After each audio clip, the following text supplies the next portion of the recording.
Hello everyone and welcome back to the Blaise XPerience once again. I'm your host Derek as always, and you are joining us for episode 96 today. And today's episode is going to be a return to State of Decay 2 once again. There was a recent update in State of Decay 2 called the Go Bag Pack, and we're going to talk about that update. But before I get into that, a couple of news items at the top of the show here. Our next podcast, releasing next Saturday, will either be an update on Vigor, which I haven't talked about since episode 45. I did always say that I would do one more podcast on it because Vigor has come free release now. So it's free to play for anyone. And I did say that I would go back to it and check how it is when the game fully launched. So now that the game is fully launched and it's not in a beta phase or anything like that, I'm going to check it out one more time and do a podcast on it. So next Saturday, I will either do a podcast on that or I will do a podcast on the Borderlands 3 release. So I will be doing both of those podcasts probably. Just one will be next week and one will be the week after is what I'm thinking. So you will hear both of those most likely, but one will be episode 97 and one will be episode 98 probably. Our next stream is going to be Sunday, 12 p.m. to 4 p.m. Eastern, doing Borderlands 3 on Mixer.com/Blaise XPerience. So I definitely appreciate you guys coming there and saying hello for our Borderlands 3 coverage. In fact, if you're listening to this today on Saturday, today is going to be Saturday the 14th when this releases, then I'm actually doing a 12-hour stream of Borderlands 3 today. I'll be streaming 10 a.m. to 10 p.m. Eastern, so I would definitely appreciate if you guys stop by and say hello, and that's Mixer.com/Blaise XPerience if you want to do so. And I also want to announce, too, that Tuesday the 17th, that's Tuesday, September 17th, I'll be doing a double header podcast. So I'll be doing 12 p.m. to 4 p.m. Eastern, and then I'll be back 4 hours later. I'll also be back on 8 p.m. to 12 a.m. Eastern, and that will be the Stranger Things Dead by Daylight release. So Dead by Daylight is having a new chapter come out based on the Stranger Things TV show, and I'm going to do a double stream of that on Tuesday on the release day. So that'll be 12 to 4 Eastern, 8 to midnight Eastern. But that being said, if you do want to support the podcast and support the stream, a couple ways you can do so are by buying some of our new merch. That's going to be at teespring.com/stores/Blaise XPerience. Or you can support us by joining Patreon, becoming a Patreon member. For as little as $1 a month, you get some exclusive rewards. That's going to be patreon.com/Blaise XPerience. So that's patreon.com/BLAISE XPerience. And the merch will be at Teespring. That's teespring.com/stores/BLAISE XPerience. And I will hopefully be showing off some of the merch on stream soon. I did order a couple of items to start off, so hopefully I'll be able to show off some of the on stream shortly. But that being said, I'm here today to talk about the State of Decay 2 update, the Go Bag Pack, which is update 10.1. And today is actually going to be a solo podcast. I haven't done a solo podcast in a little while, but I'm deciding to do one today. So we'll get some more guests in here, probably next time. But I always like to, take a break and do a solo podcast sometimes. I think it's kind of a nice, break in the routine a little bit. But reading from the patch notes that are on stateofdecay.com, this is a smaller update that packages the new Go Bag weapon pack with some minor upgrades and bug fixes, including an improvement to the catapulting vehicle situation, a fix allowing clients to heal the technician in Daybreak, a few fixes for progression blocker missions. So the one I want to stop on right there mostly is the fix to healing the technician in Daybreak. There was a bug in the game where only the host could heal the technician in Daybreak, and that wasn't supposed to be like that. It's supposed to be where everyone can heal the technician, so it's nice that that's fixed now because I did encounter that when I played some Daybreak. So that's nice to have that fixed. The actual Go Bag weapon pack, I'm going to stop on at the end here, so we're going to skip by that for now. But I will say that with the Bounty Broker, some other new changes there. There's a new Coming Soon tab on the Bounty Broker interface that lets us drop hints about our next release. So that's pretty cool. We can have a little hint there if you go to the Bounty Broker and check them out. The Bounty Broker interface now accurately displays the weights of weapons with attachments, which is pretty cool. You can actually see the weight with your attachments on there as well. So then when you take them off, you'll kind of know what the gun or weapon weighs by itself. Cash Beaumont is no longer vulnerable to players who like to throw zombies at him again and again. Basically, players that actually were throwing zombies at Cash, he was able to get hurt a little bit. So that is no longer a possibility. The stealth-focused police sniper rifle bounty now requires you to use quiet weapons, not just be crouched while killing zombies. That is a good change, honestly. I will say that I did get this one by crouching just to make it a little bit faster on myself, but now you have to use quiet weapons, so that is a nice change to get that weapon. Because what I did is I basically crouched most of the time just to get the stealth kills, but now you have to actually, use stealth weapons, so it makes sense. Cash Beaumont is now a little bit more chatty than he was before. Which, hey, why not, Cash is a cool guy, so I like talking to Cash, so I'm cool with that. We can talk to Cash all day. Couple of gameplay changes here. We reworked our physics systems to make it less likely that a vehicle will explode or fly away upon repair. This is really, really huge because this is a bug that I experienced a lot myself, and a lot of my friends in multiplayer experience it. Basically, if one of my multiplayer clients in my game would go to repair a vehicle of mine, it would usually explode or fly away or something right after they repaired it. Usually, as the host, if I tried to repair it, it would work fine. So it's nice that that's at least fixed, or at least partially fixed now, so that's going to happen less or not at all. We fixed an issue with the new dodge keybind that was causing it to fire off a dodge even when players pressed it while in a menu. So basically, if somebody was in a menu and they pressed the new dodge keybind, then it would make them dodge while in the menu. So that's nice that that's fixed now. That's where you can actually separate the dodge and the crouch buttons if you wanted to do that.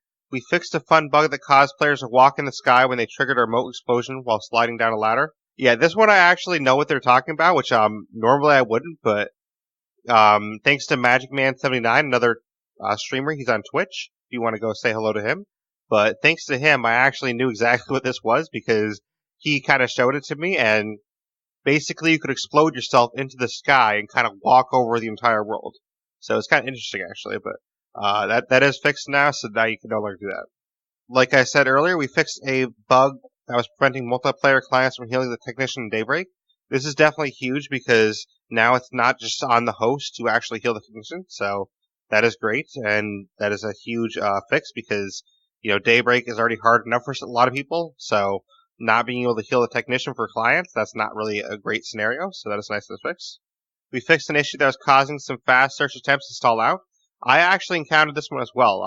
So oddly enough, most of these patches I don't encounter some of the bugs, but most of these I actually have encountered. This one I encountered as well. I thought it was really strange, but basically if you go to fast search, they would get like about halfway through the search and then it would stop. So then you'd have to restart the search again. I'm like, wait, what's going on? Like, why am I not allowed to search the rest of the thing? So basically it's almost like you search half the container, but the container wouldn't let you search the other half. Like, I don't know the programming side of it behind the scenes, but that's how it kind of like felt lore-wise. Like, oh, well, I searched the first half. There's nothing in the first half, but I guess I can't search the second half of the container. So, but now it is fixed, so now it should be all good. We fixed some issues that caused players to get stunned when their friend attacked a zombie they had grappled. This one I actually didn't experience. But that doesn't sound like a pleasant experience because, if your friend's attacking a zombie, then you don't want to be the one getting stunned for it. So at least the player wasn't getting hurt by it. But I mean, in a bad situation, I could see where that could cause a player to get hurt because if you get stunned and then there's a horde next to you, that might, put you in a bad spot when you come out of the stun. So that's nice that that's fixed. We refined search audio, adding container open sound effects to most container types. I haven't experienced this change yet, but I also haven't been paying attention specifically to it. It might be something that's a little bit harder to notice if you're not looking for it, but it is nice that they have specific open sound effects now for containers. But again, that's probably one of the things that, like, if you don't know what you're looking for, then you probably wouldn't notice it. And that's one of the things with audio, too, is with audio, if it's working all right, people don't really notice it that much because it just kind of it flows. It flows nicely, it works well, and people don't really notice it. The only time people really notice audio a lot is if it's messed up. So, say like there's some, like the car bug that used to happen way back in the day where you drive a car and it have like this it would have like that noise while you drive the car. So unless there's like issues like that, or like audio is too loud or too soft or whatever the case is going on, if there's no issues with audio, people usually don't notice it because it's kind of an afterthought. It's like, oh wow, I'm playing the game, I'm enjoying the game, and then not many people really stop to notice the audio. So I definitely want to give a shout out to the Undead Labs audio team because they do a great job with the audio, and they probably don't get enough credit. So I definitely want to give you guys some credit. So anyone from Undead Labs that does listen to this episode, please pat them on the back for me. They do a great job and they make some great audio, and I would definitely like to hear from them on the Undead Labs stream again sometime. A while back they were on, but that was very, very early on, so I definitely would be interested in hearing from some of them again. But, they do a great job, and even though this isn't noticeable for a lot of people, I'm sure it's something that makes the game flow a lot better. And miscellaneous, they did further work improving the stability of the game, so that's always a plus. We want the game to be more stable as much as possible, so thank you for that. Submissions changes. We fixed an issue with the help wanted in Heartland, which was blocking progress of the player quit the game when Brock dead. So basically, if Brock dies and a player quits the game, then there will be an issue with the help wanted mission in Heartland. Now the issue no longer exists, so they fixed the issue with that. They also fixed faulty objectives with the following missions, some of which were causing progression pings. Sheriff winning allies, sheriff loot dispute, demand for food, demand for ammo, and final offer. So these are huge because I don't know exactly off the top of my head what all these missions are specifically, but I do know that some of these were like legacy questline ones, I believe, and they would cause issues where you couldn't actually finish the legacy sometimes. So that is a huge thing that they actually fixed these, and now that these objectives work properly, then you can actually go through the legacies like normal. So that is a huge fix, and I'm definitely glad it's in there like that. Alright, but that is all for our patch 10.1 patch note specifics. So now we go on to the Go Bag weapon pack itself. And this is where the meat and potatoes of this update is.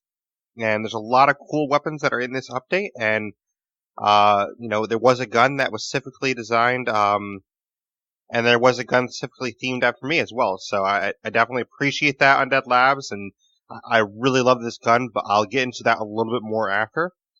I just want to save it a little bit, but, at the top here, thank you very much, and I will thank you more profusely in a bit. But the Go Bag weapon pack offers a whole duffel bag's worth of grab-and-go weapons in return for completing a whole new set of bounties. So in this weapon bag, there are a couple of new melee weapons. There is a tow hitch club, which is a blunt weapon.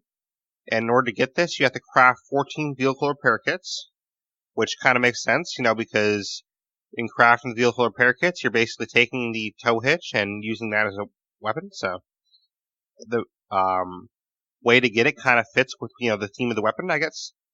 I will say the tow hitch club, it's a fairly cool blunt weapon. I don't think it's, meta changing where a lot of people are going to use it all the time, but it's a fairly cool weapon to use a couple times, and I like the design of it. I think it's a really cool design, but I definitely think it's a weapon that won't, penetrate the meta of what's the best blunt weapons or what's the best blade weapons.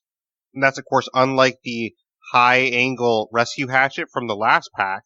That one is definitely going to penetrate the meta, because the high-angle rescue hatchet from the critical response pack, that weapon is so powerful that it's instantly top 5 melee weapons in the game. But the tow hitch club, not everything has to be top 5. I mean, it's still a decent weapon. It still does the job. It's still a good blunt weapon. So if you like blunt weapons, then I would suggest giving it a try, and it's a pretty fun weapon to use. We do have a new close combat weapon, which is a wrench blade. In order to get this, you have to collect 10 meds. And I will say, too, when I say collect 10 meds, or later on when I say collect 35 ammo, by collect, that means not painkillers and stuff. What that means is the meds you get from rucksacks. So basically, you have to collect 3 rucksacks of meds and deposit them into your locker, because with each rucksack, you might get, 3 meds, you might get 4 meds. So basically, if you get 3 rucksacks of meds, then you should be good. It should equal at least 10. So You just have to collect 10 meds. You know, if you put the rucksack into your locker, it'll give you a couple meds towards your community, and that's how you get that one. The wrench blade looks pretty cool. I like the cosmetic of it, and I say cosmetic because the close combat weapons, if you weren't aware, I'm sure most of you listening are, but the close combat weapons are basically just cosmetic because they offer nothing different in terms of damage or usability or anything like that. Any close combat weapon is exactly the same stats-wise as any other close combat weapon. It's just a different look to it. But I definitely like the look of the wrench blade, and it's really cool to think of someone, making a blade out of a wrench like that. It's kind of interesting. And the other thing I will say, too, for this wrench blade and also for the classic AK-47, when you have to collect the ammo or collect the 10 meds, I will say, too, that I had some issues with the collecting ammo, where if you deposit the ammo from the trunk of your car, it didn't count towards my total sometimes. So what I would suggest is make sure you go to your locker manually and manually deposit each rucksack. That way you get credit for it. Because some of the time with the classic AK collecting ammo, sometimes when I deposit it from the trunk, it would count. Other times it would not count.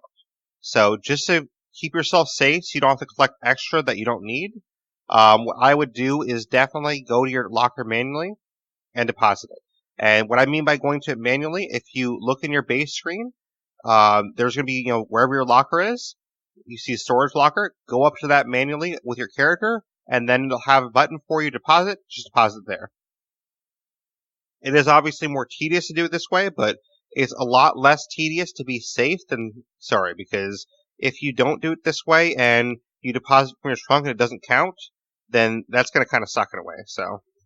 But since I already kind of mentioned it, the classic AK-47 is one of our guns.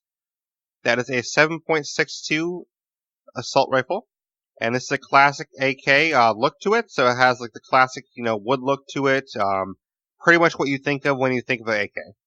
So this one you have to collect 35 units of ammo for, and this is one of the few that I don't officially have yet. The only reason for that is because I'm trying to do all these on Nightmare, and in doing so, it's kind of difficult to find ammo on Nightmare. I did have, I believe, 3 rucksacks not count so far, so I think with those 3 rucksacks, I might have actually beat the challenge. So I'm pretty close, but I had 3 rucksacks not count on me, so I have to find some more rucksacks in Nightmare and deposit them manually for count. But I had someone test it for me because I can't test it myself until I get the challenge done. And they said it's a little bit better than the regular AK-47 in terms of shooting, but it's not too much different.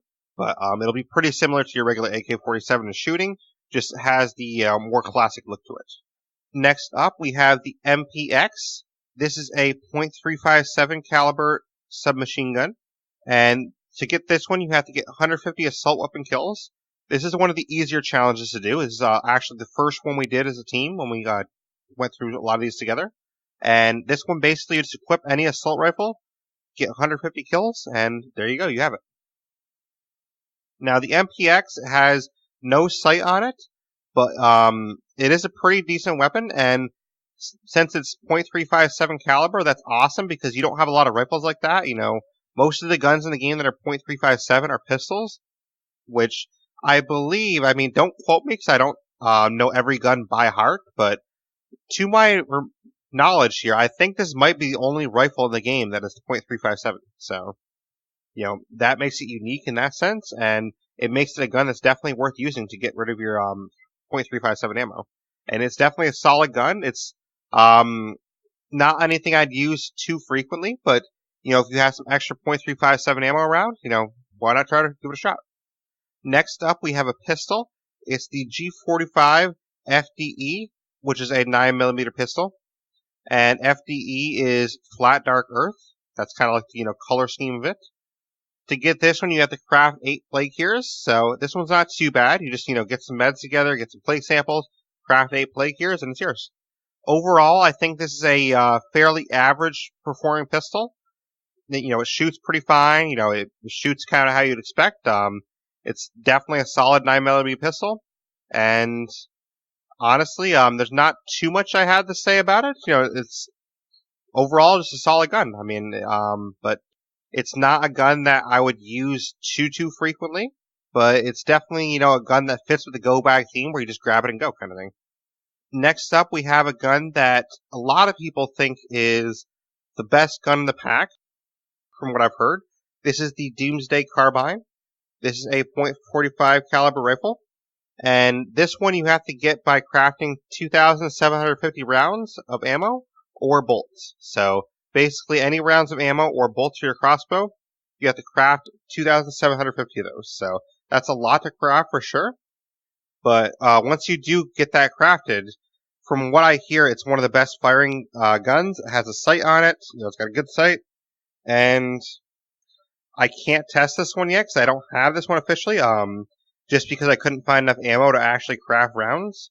But I will be getting this as soon as possible. And from what I heard from people that have tested it, it's definitely a really solid gun. And one player even told me that I think it's going to be in the meta for one of the best guns in the game. I'm not sure if it's going to be that good, but everyone has their own opinions, and this particular player thought that it wasn't going to be a gun that they use quite often. So I would definitely try to get that Doomsday Carbine. And then of course we only have 3 guns left. So Undead Labs is so amazing, and they actually made 3 guns that were themed after people in the community.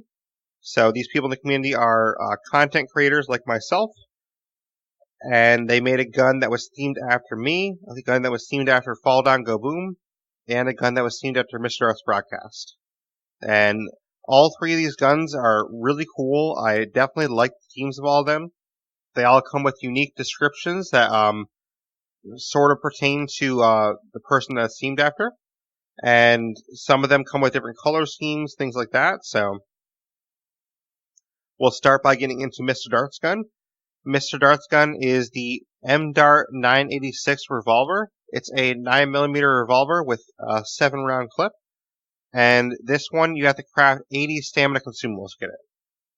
So if you go into like a kitchen or anything that can craft stamina items, you just craft 80 stamina consumables, and then you get the revolver. Overall, performance-wise, I tried the revolver out.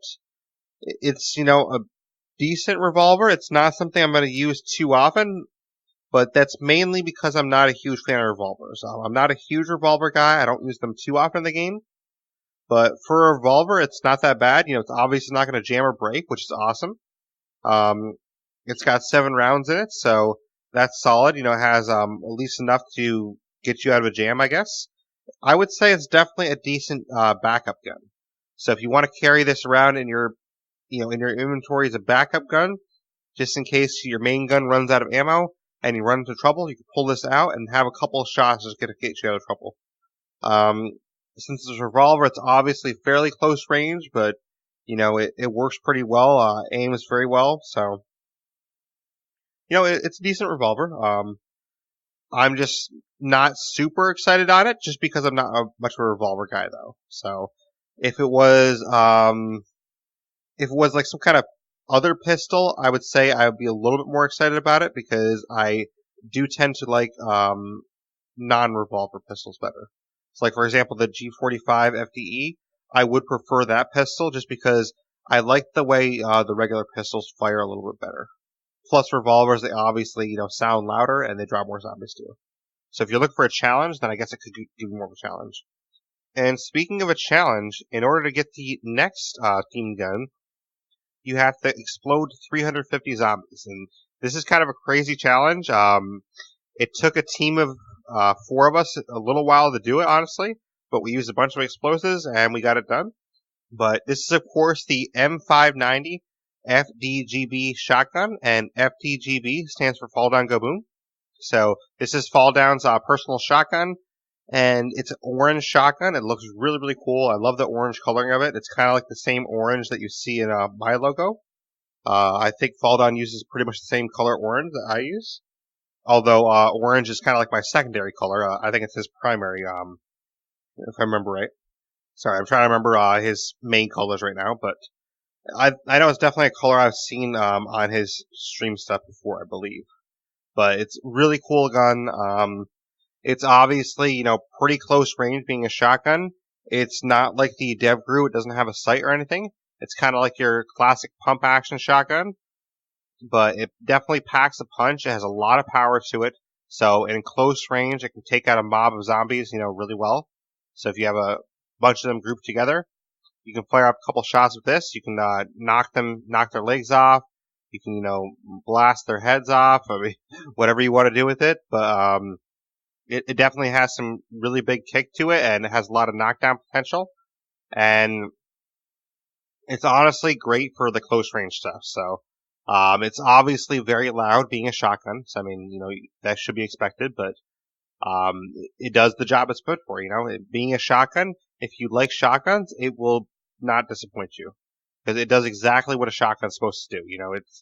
It's loud, it's powerful, it's right up in your face, and that's kind of what it's meant for. So, and it's really cool. I do believe it says FDGB on the handle. I think I couldn't make it out too well, but I think it does. And by the way, this is one of the harder challenges too.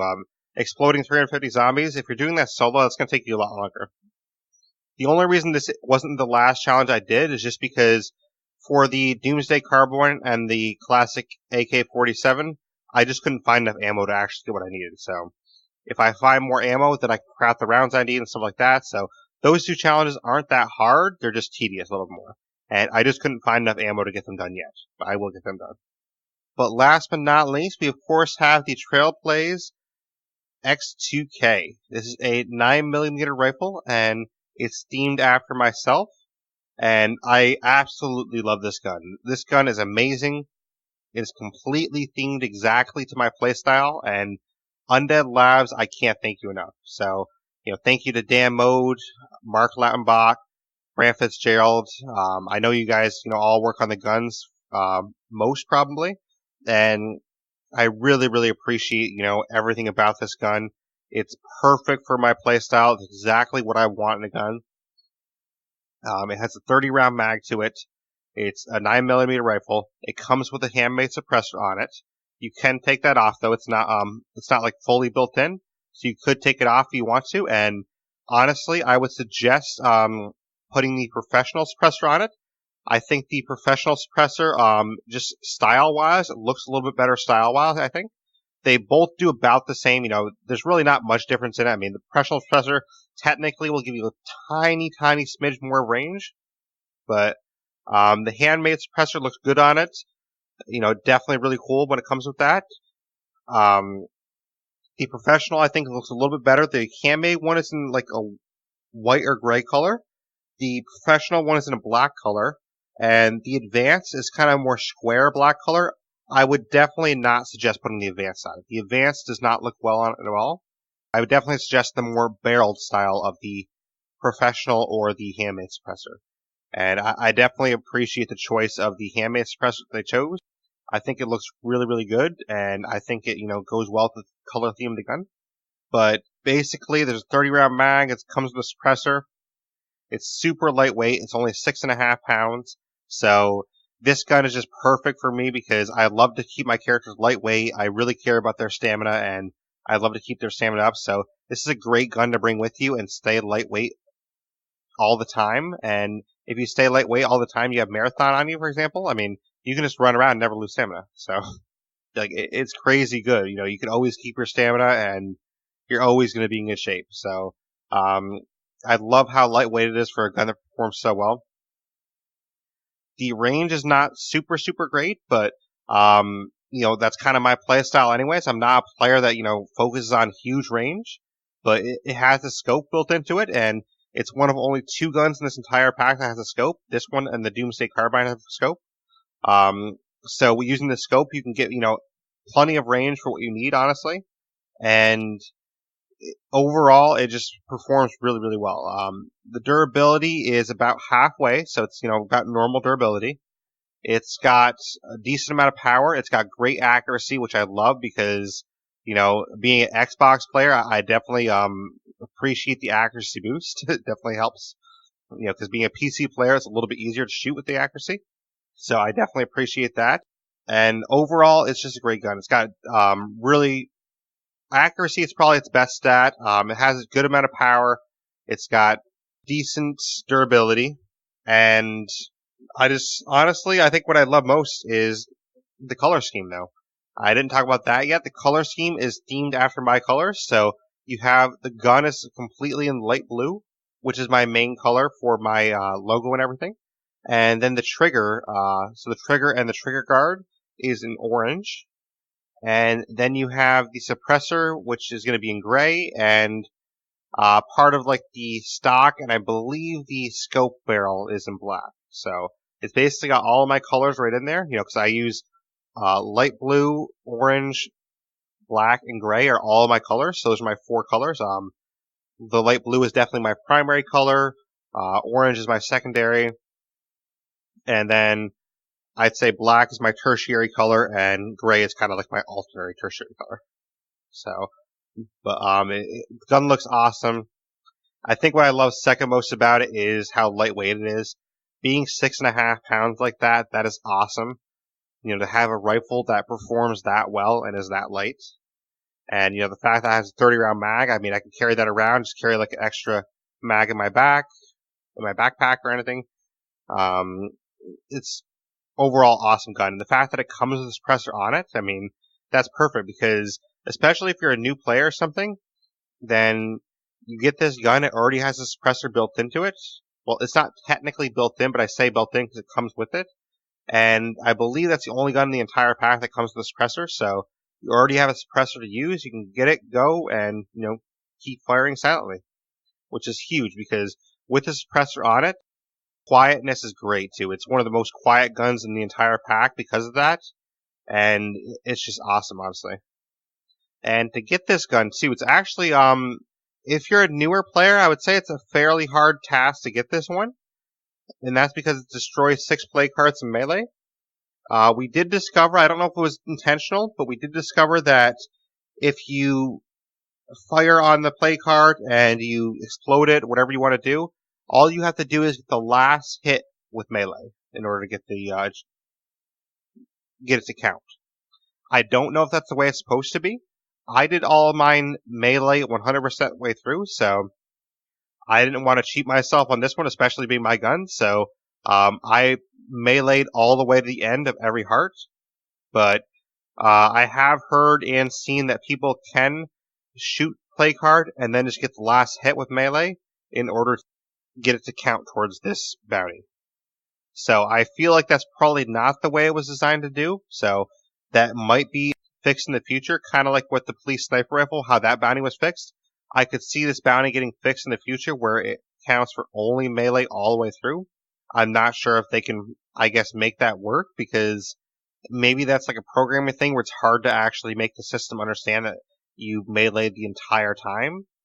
So I'm not sure of like how that works on behind the scenes, but hey, maybe it'll change it, maybe not. But right now, I would suggest if you have a harder time with melee, try to get it right now because if you get it right now, you can still get it by getting the last hit with melee.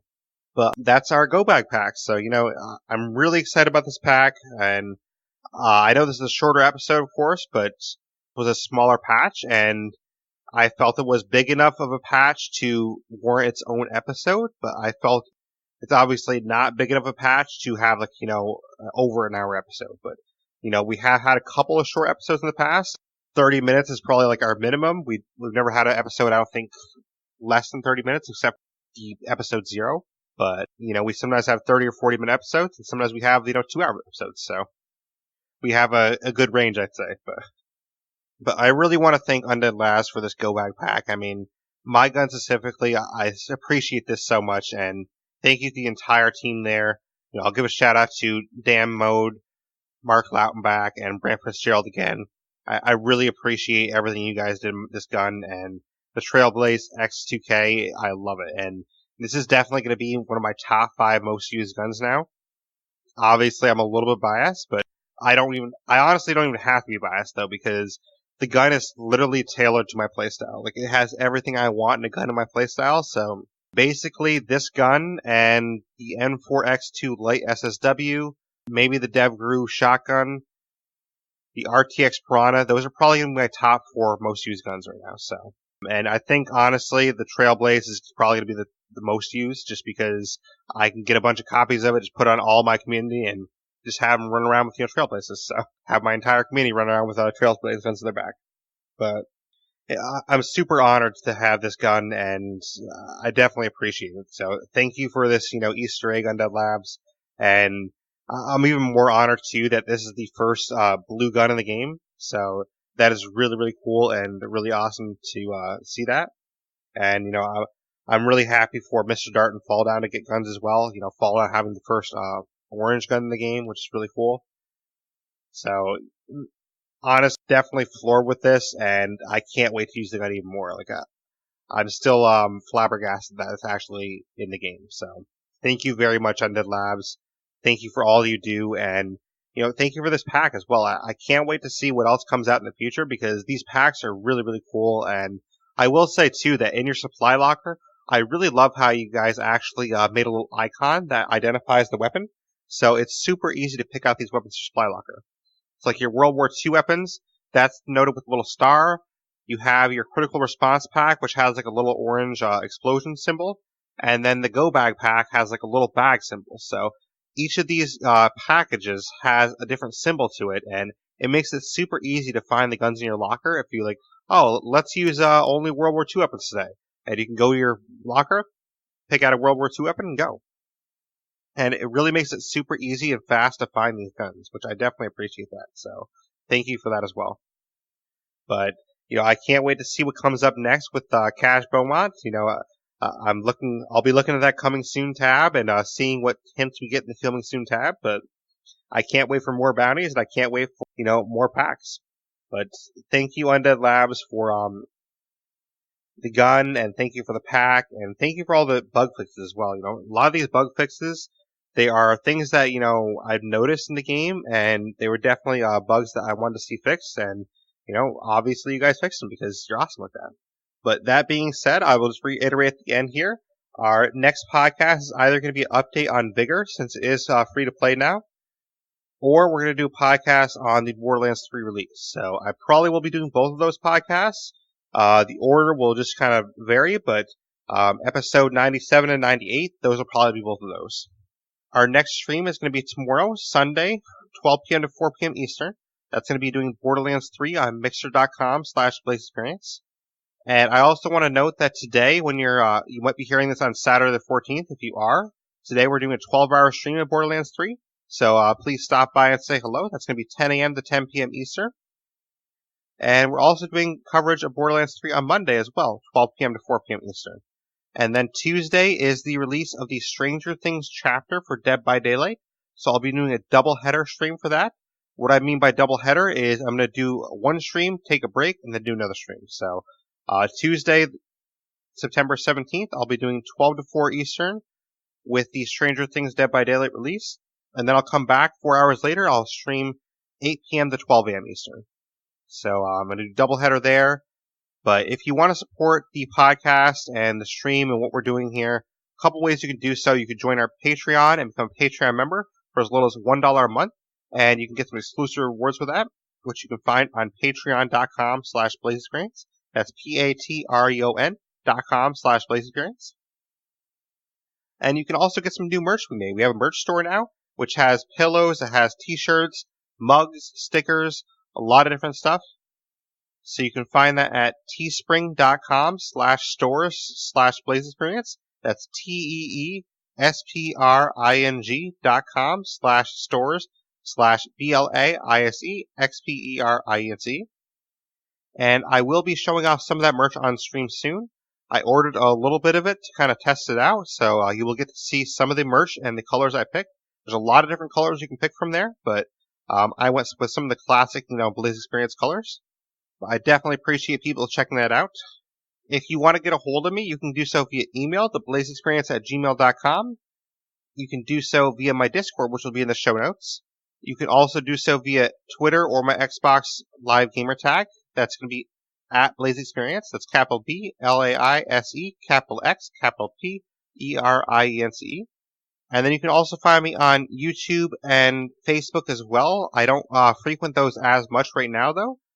Maybe in the future I'll have a bigger YouTube presence, but right now I don't have a huge YouTube presence. It's kind of just reposting the episodes that I do in the podcast to YouTube. So There's not a whole lot on there right now, but if you do comment on there, then I will get back to you. It just might take me a little longer. And then if you want to find the podcast, you're obviously listening to it right now, but some ways that you might not be familiar with to listen to it. It's on Spotify, it's on Stitcher, we're on Google Podcasts, we're on iTunes, Radio Public, and a bunch of other directories. So all you have to do is just type in the Blaise XPerience into whatever search bar you use, and it'll come up somewhere. If for whatever reason you don't like to use apps on your tablet, your phone, anything like that, what you can do is join my Discord, and in my Discord there's a channel that says direct download links, and you can actually get the direct download links right there for any episode I've ever done. So every episode I've ever done since episode 0, you can get the direct download link for that episode and download it directly to your device without ever having an app. But I definitely thank you all for being here, and it's been a lot of fun to talk about this Go Bag Pack. Thank you again to Undead Labs. I really, really appreciate it. And I will see you all next week. So thank you once again for listening to the Blaise XPerience.